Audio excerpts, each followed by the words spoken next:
ప్రియమైన సహోదరి సహోదరుడా, ప్రభువైన యేసుక్రీస్తు వారి నామం పేరిట మీ అందరికీ శుభవందనాలు. మరి యొక్క శ్రేష్టమైన దినమును ప్రభు మనకు అనుగ్రహించినందుకై దేవునికి మహిమ కలుగును గాక. ఈ ఉదయకాలము పరిశుద్ధ గ్రంథంలో నుంచి రోమీయులకు రాసిన పత్రిక 6వ అధ్యాయము 23వ వచనాన్ని ధ్యానాంశంగా తీసుకుందాం. ఏలయనగా పాపం వలన వచ్చు జీతం మరణం, అయితే దేవుని కృపావరము ప్రభువైన యేసుక్రీస్తునందు నిత్య జీవము. ప్రియా సహోదరుడు, ఇక్కడ కొన్ని విషయాలు చాలా మర్మయుక్తంగా రాయబడి ఉన్నాయి. పాపం చూడండి, 2026 సంవత్సరములకు పూర్వం ఒక ఆశ్చర్యమైన క్రియ ఈ లోకానికి సశరీరుడిగా యేసుక్రీస్తు ప్రభు శిలువధారిగా వచ్చి మరణించవలసిన స్థితి.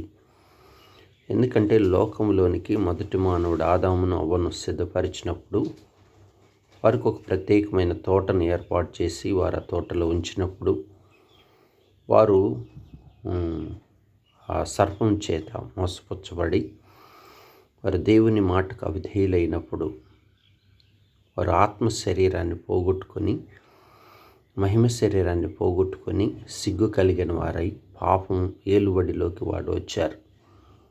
ఇప్పుడు ఆ జనరేషన్స్ అంతా కూడా కొన్ని తరాల వరకు ఏం చేయబడ్డాయంటే పాపం వారిని ఏలుబడి చేసింది. అప్పుడు భూలోకం అంతా దేవుడు చూసినప్పుడు ఎలాంటి స్థితి అంటే అందరు కూడా త్రోవ తప్పి తిరుగులాడే పరిస్థితి. సమస్త శరీరాలు కూడా చెడ్డవారైపోయిన పరిస్థితి. పాపం వారిని ఏలుబడి చేస్తున్న స్థితి. అంటే వారు బొత్తిగా తొలగిపోయి చెడిపోయిన వారు అయిపోయారు. సమస్త శరీరాలు కూడా మార్గం విడిచి తిరుగుతున్నారని వాక్యంలో రాసింది. ఆ పరిస్థితిలో దేవుడు చూసి తన కుమారుడిని పంపాడు.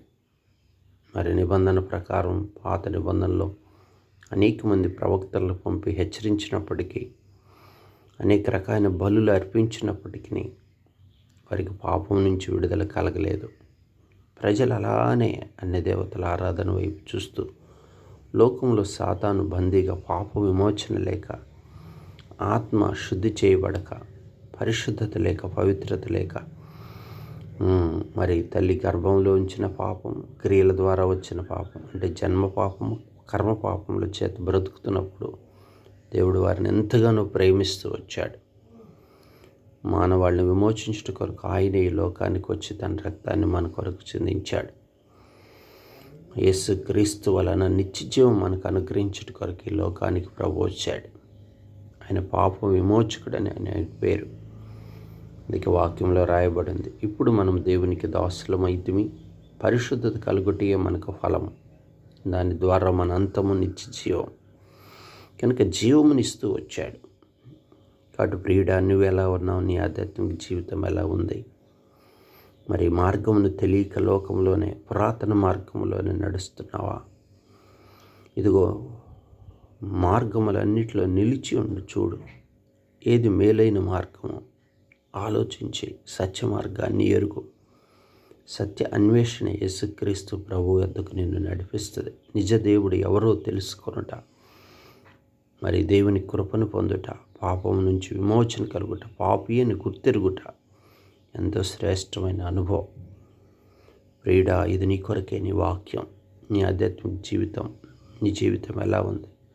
ఒకవేళ లోకంలో భక్తి కలిగి ఉండొచ్చు, కానీ సత్యం నెరుగక నువ్వు చేసేటువంటి భక్తి అది వ్యర్థమైన భక్తిగా మిగిలిపోతుంది.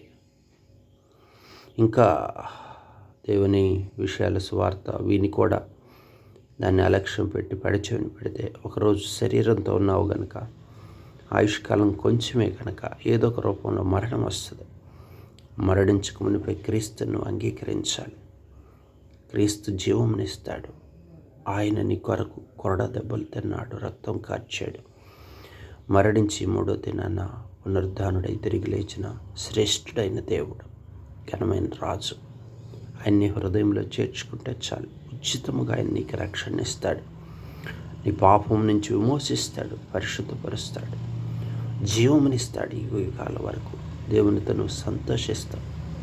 అంతేకాదు, ఈ లోకంలో నీలో నుంచి ఆ పాపం పోయి పవిత్రత వస్తుంది కనుక, పరిశుద్ధత వస్తుంది కనుక, దేవుడు నిన్ను ఏలుబడి చేస్తాడు కనుక, నీలో ఆత్మను నింపుతాడు కనుక, నిన్ను ఆశీర్వాదం వైపు నడిపిస్తాడు. నూతన ఫలాలు నీకు అనుగ్రహిస్తాడు. నూతన హృదయం, నూతన జన్మను మీకు దయచేస్తాడు. ప్రియుడా, నిన్ను నీ సంతానాన్ని చక్కగా దీవిస్తాడు. చెడుతనం విడిచిపెడితే సమస్తము చక్కపరచబడింది. ప్రియుడా, ప్రభు యొద్దకు వచ్చి లోబడతావా? అవిధేయత విడిచిపెడతావా? పాపం నుంచి విడుదల పొంది ప్రభువైన యేసుక్రీస్తును సొంత రక్షకుడిగా అంగీకరించబడి, లోక ఏలుబడి నుంచి, సాతాను ఏలుబడి నుంచి, శరీరపు ఏలుబడి నుంచి విడుదల పొంది ప్రభు హస్తం కిందకు వస్తావా? దేవుడు నీ పక్షంలో నిలిచి ఉన్నాడు. దినమెల్ల చేతులు చాపుచున్నాడు. ప్రియుడా, దేవుని వైపు చూడు. నీ యవ్వనమైనా సరే, అవును, నీ కులము, ధనము, నీకు కలిగిన అధికారం ఏది ప్రయోజనం? నీ జ్ఞానం వ్యర్థమైంది లోకంలో.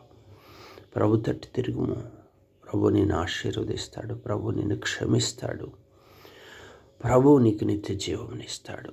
సమస్త క్రియలను నీ కొరకు సిద్ధపరుస్తాడు. బహుమానమును జీతం నిత్య దేవుడిగా ఆయన ఉన్నాడు. ఆయన ఎదుగు రమ్ము, ఆయన సహాయకుడై ఉన్నాడు.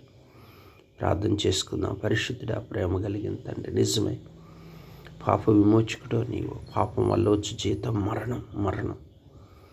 అయ్యా, రెండవ మరణం నుంచి తప్పించబడటానికి ప్రియులైన వారిని అనేక మందిని తాకునట్లుగా ఈ వాక్యం ద్వారా మీరు మాట్లాడుతూ వచ్చినందుకు స్తోత్రములు. అవునయ్య, నువ్వు నిజదేవుడు, సత్యవంతుడు.